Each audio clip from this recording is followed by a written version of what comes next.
Okay, hello everyone, and welcome to the Be Well Live series. My name is Dr. Melanie Carminati, and I am a doctor of physical therapy and Pilates practitioner. I'm the founder of Inspira Physical Therapy and Pilates. We have evolved into a virtual team of physical therapists and Pilates practitioners, and we specialize in advanced orthopedics, Pilates rehabilitation, pelvic floor physical therapy, and we also provide holistic services such as craniosacral therapy, visceral manipulation, and we treat the specialized population of dancers. So I am so grateful and appreciative to have Dr. Bronner here. Thank you, Dr. Bronner, so much. So for those viewers who are here with us tonight, who may have been with us last night, we are continuing our promotion. If you are one of the first 5 who give a thumbs up in the comment section, you will get a complimentary prize, which we will follow up with you afterwards about. So for those who don't know tonight's topic, we're speaking about safe return to dance after quarantine. And I want to introduce Dr. Bronner first, for those who are not familiar with Dr. Bronner. She is the Director of Physical Therapy Services at Alvin Ailey Dance Foundation. She started her career as a dancer, performing nationally and internationally with several modern dance companies, and earned her PhD at Rutgers University in Rehabilitation and Movement Sciences, and did her physical therapy training at SUNY Downstate. Dr. Bronner is certified as an orthopedic clinical specialist and has worked as a specialist in dance physical therapy for over 20 years. As Director of Physical Therapy Services, she developed the in-house physical therapy program for Alvin Ailey Dance Theater, Ailey 2, and the Ailey School. She also teaches anatomy, kinesiology in the Ailey Fordham BFA program. Dr. Bronner is the director of the Adams Center, a research laboratory dedicated to the study of human movement in dance. She has published over 100 articles and frequently presents at national and international forums. She serves as the associate editor at 2 journals, Medical Problems of Performing Artists and Journal of Dance Medicine and Science. So, Dr. Bronner, thank you so much for being here to speak on this topic. I wanted to start off our conversation with hearing from you how has quarantine physically changed the life of dancers? Well, I speak mostly from my experience with both the 2 Alvin Ailey dance companies and the dance school. And so everything is virtual. We actually closed the school and brought the company home about a week before New York State shut down because we could see the handwriting on the wall. Yes. One of the things that we have done in the organization is to try to make sure that we are staying in contact. They have developed Zoom classes that are available to the entire Ailey community with respect to all of the techniques that we teach there, from ballet to Horton to Graham, et cetera, et cetera. They also are doing some Pilates and some gyrokinesis and floor bar and other ancillary classes. And then I think the biggest thing that was needed that we're doing for the company, but not so much the students, but it would be nice to start that, is the creativity outlet. They have been online and they did a wonderful series of Revelation. They did Butte. Each one of them filmed themselves from their home, and then they edited it so that they could go from dancer to dancer to dancer, all within the music. And then they did the same thing for Revelations, and some of them were indoors and outdoors, and you could see the seasons were changing as they were working on the project. And that actually was on I can't think of the show. It was a fundraiser that went on for 24 hours for New York and artists, and it was wonderful. They've also done Lazarus. And so they all know the choreography, of course, intimately. And it's all about just mersing this all together. And you feel like you are together but apart. And I think that's so important. Staying in shape, obviously, is a huge struggle for everyone. And in finishing up the semester with my Ailey School students, my BFA students, you could see some of them hadn't been out for a 10-minute walk. And so that one of my biggest concerns is getting ready for once we're ready to step out. Right. I think, though, that they are very into social media and into being online constantly with each other as support. If you have that dance community already. If you're an isolated dancer that doesn't have a community, I have a lot of concern, because you need that psychological, moral, creative, artistic support in so many ways as an artist. Absolutely. I did see online the collaborative project that they did with having everyone film. It was beautiful. It was really beautiful. Yeah. So the conditioning side of things, how can dancers, what are your recommendations for maintaining their conditioning while they're at home and, you know, their schedule of rehearsals and training has changed? Yeah, I mean, the amount of time that they are moving is so much diminished compared to what they usually do. You know, even our pre-professional program is quite intense. They may be taking 3 or 4 technique classes every day in addition to rehearsals. Our company is usually, when they're in rehearsal, dancing for 7 hours a day, plus technique class. So, you know, now if you're taking 1 technique class online, maybe. And usually most teachers are not jumping because they're terrified that the hard floors that you find in most people's homes are going to be way too much. But I think there's a solution for that, which I always suggest. And that is, get your yoga mat out, put your sneakers on, and try some HIIT programs a couple times a week so that you can get your jumping in there, you can get your cardio in there. And then, now the weather's so nice now, it's beautiful. Go out and walk get yourself up to 25 minutes, an hour of walking, and then start to progress it into walk run. A lot of dancers don't like to jog, but in the parks there are, I mean, I'm talking from an urban setting, obviously, but you know, get on the grass and do some walk running that way and build up into it. And maybe you'll actually end up liking running after all, when all is told. My concern is that, you know, for every week that you have been in this situation with reduced activity, it's going to take you probably 3 times that much to get it back. And so people are going to be so full of zest to return and to be doing that they're going to overdo it. And I think that 3 weeks back, when we are back, we're going to see some crash and burn. And so one of the things that the therapists at Ailey, we are doing together, is we're trying to figure out a way to do some virtual screening so that we can give them guidelines for what they need to work on before they think of coming back, and then retest them before they come back so that they know whether they've met some of those parameters. So that we don't have a crash and burn 3 weeks in, you know, where all of a sudden we've got the shin splints and the ankle sprains and the, you know, all of the other stuff that is unnecessary if we can be smart about it. And I think that we struggle somewhat with this even when we're in the summer intensive programs, where we may have kids who have been off from their regular school programs. They've taken 3 weeks off, and maybe they take a couple dance classes, and then they come in there at Alvin Ailey, boom, and they're taking a million things. And again, they're walking all over New York, and their bodies sort of just like freak out. So we have to figure out ways to educate and provide them with guidance of how to get ready when it's time. Awesome. That's wonderful. So the virtual screenings that you're thinking of, will that be a variation and an evolution of the DFOS? Will be a variation and an evolution of the dance screening that you've helped us. Yes, of course, the dance screening, yes. In many years. Obviously, there's no hands-on. We will probably do our 3-minute step test to get a baseline for cardio, because I think that it's one of the most neglected areas when people have had some layoff.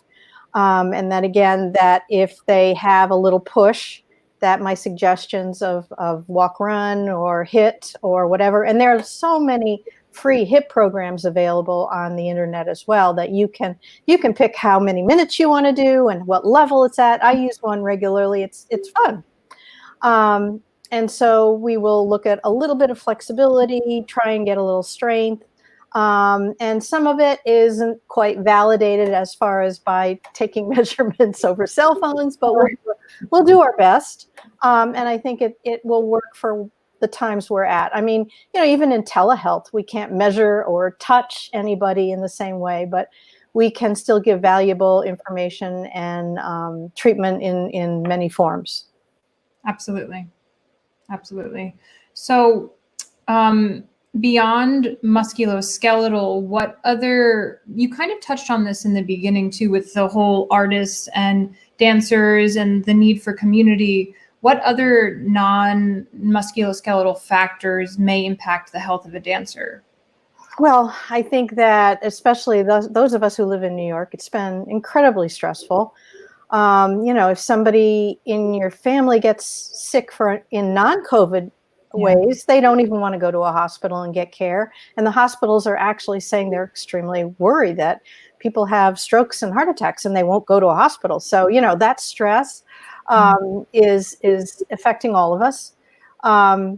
And I think therefore it affects our eating, our sleeping, and having ways to combat it is critical. I think a lot more artists nowadays are meditating, practicing some sort of mindfulness behaviors, which I think is very, very important with respect to dampening down that stress. And we actually got to introduce our dancers this past year, our company members, to the Aura Ring, which is nice. There, it tells you about your sleep. It tells you how much you're getting deep sleep, as far as other kinds of sleep cycles, and how much of it. And you can start, as you follow yourself every day, you can start to figure out when is the best time to go to sleep. Am I cheating myself by staying up and watching that TV show real late? And we all fall off the wagon, but it's been really instrumental, I think, in the way a lot of the company is approaching that sleeping behavior. And I think, but there's a lot of more information out there now that people can really use to their advantage in this stressful time. And then there's food, and we are food stressed.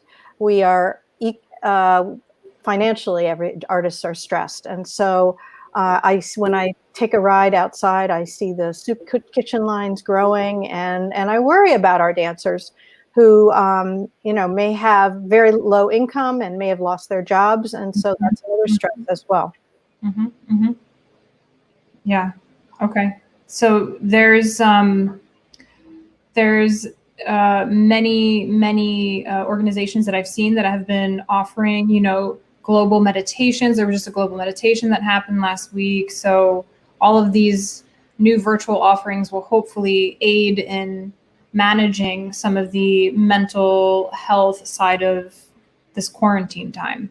Headspace also even has a freebie, I think, which is one that you can get an annual subscription. But I think they offer freebies, and a lot of these ones online do, because they realize people need it, and they can't ask for money from them when they need it this badly. Absolutely, totally. So going back to the dance screenings, having worked with you annually on the screenings, I was thinking, I'm like, how is this going to impact the results? Like, what are we going to be seeing with the dancers this year that we didn't see in previous years, or in the years ahead? What do you anticipate differences in results? This might be a big question to answer, but it got me thinking. I'm like, I wonder what we're going to see. Well, the only thing we can first of all, do dancers know how to take their heart rate? Not everybody has a heart rate monitor, which is what we typically use in our regular dance screen. Right. So we're trying to figure out where can we find cheap watches that maybe people want to buy. Our company, I'm not worried about, because a lot of them have the Apple Watch, so they've got a way to take their heart rate. But that itself may be skewed, so you can't necessarily compare this year to other years. But we have enough understanding in our belts that I think that we'll get a pretty good idea of what it means. We just won't. I'm not going to use this data to compare to other data because it'll be sort of like Macintosh, delicious, maybe both apples, maybe not. As a researcher, I have to be very cautious about that. But on the other hand, if we think that we may need to do virtual screening in the future more, we probably will start doing some reliability, and we will do some before we even start doing the virtual screen. We'll test ourselves to see what we're getting, and then if that's not working, we'll come up with a new plan. That's what it's all about right now. Absolutely. And I imagine that that could be something that you could start using internationally with dancers, right? So, I mean, I imagine there's no limit on the screenings if it's virtual. Well, yeah, if you can use your cell phone, yeah, there's no limit if it really works, if it's valid. Now, you mentioned the Dance Functional Outcomes Survey. And the Dance Functional Outcome Survey, which we call the DFOS for short, is a 14-question questionnaire that we ask dancers at the beginning of every year. We use it for our company. We use it for our incoming students. We want a baseline for their health status at the beginning of their schooling or rehearsal period, and then if they get injured and answer it again, we can have a measure of how it has affected them. And we also use it for when they're being discharged from treatment, from rehabilitation. Where are they, and are they at a sufficient level? And that helps us again to make a determination for return. 6 questions are about your regular activities of daily living, going upstairs, walking, things like that. And then 8 questions are ballet-based, more specific about your dancing, including your grand allegro, jumping, running, your turning, your twisting, your floor work, because again, we have dancers that have to do everything nowadays. And so I think when somebody is severely injured, obviously they don't dance at all. So all we get is that first 6 questions of the level of their activities of daily living. So we may have dancers that'll answer it like that because they haven't been in class. Mm-hmm. Or if they're taking some classes, they may be able to tell us something. It'll give us an idea of their level. So we'll know, for instance, most people haven't been jumping and they're not going to answer that. So it could give us a little information. And the wonderful thing about the DFOS is we are now translated into Spanish and Italian. It has also been validated for a pediatric population, and they are working on it for Japanese. So eventually we can share this again internationally, which I'm really psyched about. Congratulations. That's amazing. Again, ways to communicate for the whole world, because dance isn't a big population. We aren't like soccer players, which are millions and millions and millions. We're smaller. So in order to have enough size of dancers in any given study, we need to pool our resources. And I think that collaboration is what dance medicine physical therapists do, which we realize that we need to figure out how can we help those that are in another country that don't have this history of good dance medicine, and how can we share and maybe collaborate on things. So it's been fun. Yeah, I can imagine. Portuguese, that's right. They're working on it in Portuguese too. Yeah, I was about to say, because you were in Brazil, right? Didn't you were in Brazil last time I spoke to you? I went to Brazil on a Fulbright with the idea that we were going to set up some of that, and also to sort of talk more about how to push dance medicine there, because Brazil is a population that dances. They love, everybody dances. I think more than Americans in some ways, and so, which is exciting. From coming from the dance world. On the other hand, they are really getting hit hard with COVID right now. Yeah. But eventually we'll have a DFOS that's in Portuguese as well. Wonderful. That is amazing too. Yeah. So any, just to round out our conversation, any last recommendations for dancers that maybe we didn't chat about yet? Well, I think there's a couple of resources that I jotted down that I think dancers might want to check out. I have been a member of the task force on dancers' health, which is part of Dance USA, for many, many years. Okay. And they have put out 2 position papers. One is called Return to Dancing and Training Considerations Due to COVID-19. And one is called COVID-19 Frequently Asked Questions for Dancers and Dance Companies Returning to Studios. They're literally talking about, once we get to, well, gee, I think New York State says we won't even be part of returning until we're at stage 4 or maybe even stage 5. But what does that mean? Right. When can you be in social distancing in a studio? They're recommending no floor work. They're recommending, again, your social distancing and wearing masks, but no across the floor, because again, that's going to be more respiratory droplets. So again, it's very, very practical and nitty gritty about, the things a studio manager or a dance teacher needs to think about once we're there. And gee, I hope we get there soon, but I think we really need that vaccine.